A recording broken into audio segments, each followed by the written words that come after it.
Last week I showed you how easy it is to grow your own fresh herbs at home. We had a decidedly Mediterranean flavour to that planter, but this week we're staying with the healthy eating theme. We've moved towards salad flavours that you can grow in a pot at home to round that meal out.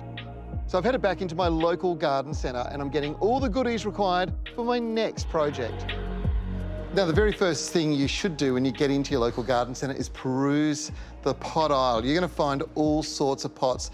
This is Waldex. They've got the traditional pots. They've got some stuff that's incredibly contemporary. And then there's the technology. Take a look at this. This is a pot style called Cooper. It's what it's made of that makes it so incredible. It's a fiberglass cement mixture, so it's incredibly light. See how light that is. But most importantly is that this is incredibly tough. In fact, this is a lot tougher than most of the ceramic types.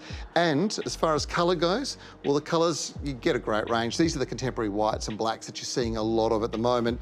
But it doesn't matter what colour it is, they won't fade when they're made of this material. They hold the colour. When you stick them outside, they don't blemish, they don't blur, and they're not affected by mould and mildew. They're absolutely brilliant. For this project, I've gone for these stylish plastic pots. Now, I've got two of them again. It's an old trick, but it allows you to rotate the plants in and out of your kitchen, providing you with an endless supply of fresh greens to complement dishes. My planting theme this week is all about peppery flavours and some sweet as well. I'll explain that a bit later. I'm starting off with this one though. This is Mizuna and it comes in two different colours, a red and a green. And you can see the gorgeous serrated foliage of this plant. It's highly edible. It's from Japan, makes the most amazing salads. Nasturtiums look great and taste great. Whether you're adding the flowers for sweetness or the leaves for a peppery spice, they also cascade out of a pot and add the spill factor. You just can't go wrong.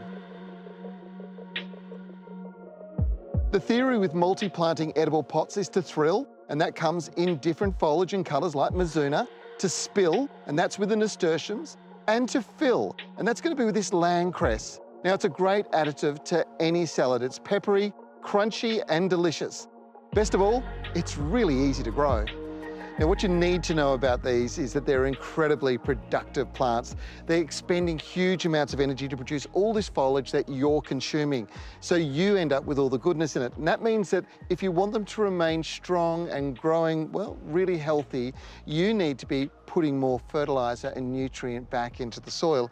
And that's where a specialised liquid fertiliser like this and just a gentle watering in over the top of the foliage, which is where a lot of this is absorbed, and in around the root system makes the world of difference to the results that you'll get long term. And now is the time to be making sure that you're feeding these plants because we're in optimal growing conditions.